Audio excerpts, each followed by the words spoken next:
Sebelum kalian melanjutkan untuk menonton video ini, silakan dukung kami dengan memberikan like, subscribe, dan share ya. Jangan lupa nyalakan notifikasi lonceng supaya kalian mendapatkan update terbaru dari video kami. Terima kasih.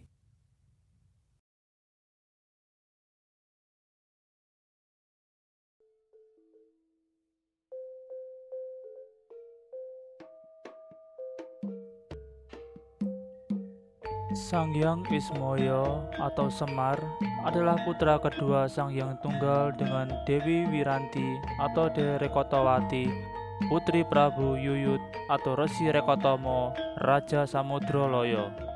Ia mempunyai dua saudara kandung bernama Sanghyang Tejomoyo atau Sanghyang Antogo dan Sanghyang Manikmoyo.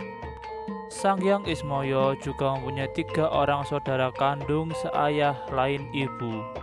Putra Dewi Darmoni, putri Sanghyang Darmoyoko dari Selong. Masing-masing bernama Sanghyang Rudra atau Sanghyang Dewa Esa, Sanghyang Dewonjali, dan Sanghyang Darmastuti. Sanghyang Ismoyo dikenal pula dengan nama Sanghyang Punggung atau Purwokondo. Ia menikah dengan Dewi Senggani, putri Sanghyang Wening. Dari perkawinan tersebut, ia mendapatkan 10 orang putra, masing-masing bernama Betara Wungkuam, Betara Tembora, Betara Kuwero, Betara Wrahaspati, Betara Siwa, Betara Surya, Betara Condro, Betara Yomo atau Yomodipati, Betara Kamajaya, dan Betari Darmastuti. Sanghyang Ismoyo berwajah tampan. Suatu ketika ia berkelahi dengan saudaranya, yakni Sanghyang Tejomoyo, karena memperebutkan siapa yang tertua di antara mereka yang berhak menjadi Raja Tribhuwana. Akibatnya wajah mereka menjadi buruk rupa. Oleh Sanghyang Tunggal, mereka diberitahu bahwa dulu mereka lahir berwujud telur. Yang tertua, Sanghyang Tejomoyo, tercipta dari kulit telur. Kemudian Sanghyang Ismoyo tercipta dari putih telur, dan Sanghyang Manikmoyo tercipta dari kuning telur. Karena kesalahannya itu, Sanghyang Ismoyo dan Sanghyang Tejomoyo harus turun ke Marcopodo. Sanghyang Tejomoyo mendapat tugas memberi tuntunan para angkara dan berganti nama menjadi Ismoyo ke bumi bersamaan waktunya dengan kelahiran Bambang Manumoyoso. Manumoyoso adalah ksatria pertama yang menjadi momongan Semar. Manumoyoso itulah yang kelak menurunkan Trah Pendawa dan Kurawa. Semar adalah dewa yang ngejawantah. Jika kalian pernah mendengarnya, itu adalah dewa yang menjelma menjadi manusia biasa. Walaupun ia manusia biasa, namun sifat-sifat dewatanya sesekali muncul, terutama pada saat yang gawat atau genting. Misalnya ketika ada bencana yang menimpa momongannya, atau ada dewa yang mencoba merusak keseimbangan alam. Semar segera menyeimbangkan dan menenteramkan dunia. Semar adalah sosok misterius. Kedudukannya sebagai abdi atau sebagai pengasuh, namun juga sebagai pengayom. Ia juga seorang penghibur. Jika tuannya sedang mendapat kesusahan, dalam budaya Jawa, Semar menjadi tokoh mitologi yang penting. Bahkan banyak yang percaya bahwa Semar saat ini masih hidup dan bertahta di Gunung Serondil atau Cilacap. Sanghyang Ismoyo atau Semar lebih dikenal oleh masyarakat Jawa, khususnya di Jawa Timur, sebagai Sabdo Palon. Ia memiliki kelebihan untuk menyeimbangkan semesta raya. Petuah-petuah bijaknya hingga sekarang masih sering dipakai bagi sebagian besar orang Jawa. Sabdo Palon merupakan sosok misterius di tanah Jawa. Perannya begitu erat dalam perkembangan budaya Jawa. Begitu banyak misteri yang menyelimuti tentang Sabdo Palon ini atau Sanghyang Ismoyo. begitu banyak cerita ataupun versi yang beredar di kalangan masyarakat. Namun, apapun versi yang beredar, Sang Hyang Ismoyo atau Semar ataupun Sabdo Palon itu sendiri merupakan sosok utama dan unggul yang mengadarkan budi yang luhur, pedoman dan aturan-aturan yang lebih humanis. Kemampuannya untuk memberikan petua-petua bijak dan menenteramkan setiap orang yang mendengarkan menjadikan Sang Hyang Ismoyo atau Semar menjadi tuntunan dan panutan. Bahkan Punokawan merupakan bentukan dari petua-petua bijak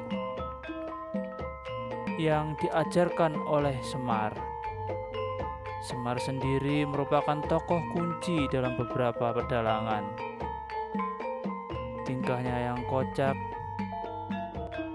dan bijaksana sungguh merupakan kombinasi yang tepat dan seimbang. Kata-katanya sungguh unik, terutama yang sering kita dengar, yakni mbegegek ugek-ugek mel sak ndulito. Dalam hal ini memiliki artian bahwa begegek artinya diam, ugek-ugek artinya bergerak, mel artinya makan, sak ndulito artinya hanya sak ndulit atau sangat sedikit. Ugek-ugek mel sak ndulito memiliki arti yang sangat sederhana namun mendalam, yang artinya bergerak sedikit demi sedikit. Begegek artinya diam tak bergerak, ugek-ugek artinya bergerak sedikit demi sedikit, hemel-hemel yang berarti makan, dan sakndulito memiliki arti sangat sedikit. Jika diartikan secara umum, jika ingin tetap hidup, maka jangan hanya diam, tetaplah bergerak. Meskipun sedikit, hal itu akan membawa keberkahan. Pesan yang dalam ini memiliki arti jika diartikan dalam kebahasaan Inggris atau kebahasa seperti ini: keep moving and do the best if you want to live. Artinya, tetaplah bergerak, tetaplah beraktivitas, tetaplah melakukan karya-karya yang baik, meskipun kecil atau sederhana. Pekerjaan itu atau karya itu suatu saat akan membawa hal yang baik bagi diri sendiri atau bagi orang lain. Dari Sang Hyang Semar ini atau Sang Hyang Ismoyo, ada hal yang bisa kita pelajari. Sang Hyang Ismoyo, sebagaimana kita ketahui, memiliki wajah yang tampan dan rupawan. Namun, karena dia menunjukkan sisi nafsu dan angkara murkanya ketika ia ingin menguasai Tribhuwana atau Triloka, hal itu menjadikannya tidak berpikir dengan sadar bahwa yang dia lakukan adalah sebuah kesalahan. Tidak sepatutnya seorang dewa bertindak demikian. Hal ini menunjukkan bahwa setiap orang, setiap kita manusia, tidak ada yang sempurna. Semuanya memiliki kesalahan. Dari kesalahan itu kita mempelajari satu hal. Kita akan mengubah hidup kita menjadi jauh lebih baik dari sebelumnya. Dengan menyadari hal tersebut, kehidupan kita akan jadi jauh lebih baik. Sang Hyang Ismoyo menunjukkan kepada kita bahwa kita sebagai manusia harus terus belajar, harus terus bergerak, harus terus berusaha. Setelah itu, sebagai manusia yang terus berproses dan terus berjalan, kita akan menemukan keberkahan atas segala tingkah laku kita yang dilakukan sedikit demi sedikit. Janganlah menyesali semua hal yang terjadi, terutama kesalahan yang telah kita perbuat. Jika kita menyesali semua hal yang telah kita perbuat, kita terjebak dan terpaku pada masa lalu. Dengan terpaku pada masa lalu, kita tidak dapat bergerak. Kita hanya terpaku dan terdiam, tidak menunjukkan perkembangan apapun. Begegek humel-humel sak ndulito memiliki arti juga demikian. Teruslah berjalan, teruslah bergerak. Sedikit demi sedikit akan membawa keberkahan. Setelah berjalan dari masa lalumu, semuanya telah berlalu.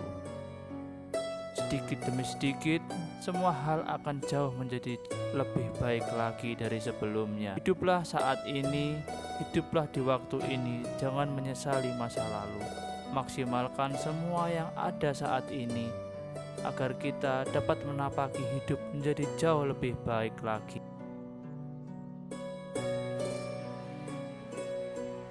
Terima kasih sudah menonton video ini hingga selesai. Jangan lupa klik like, share, dan subscribe ya. Jangan lupa juga nyalakan notifikasi lonceng supaya kalian mendapatkan update terbaru dari video ini dan video-video baru yang akan bermanfaat bagi kalian. Terima kasih.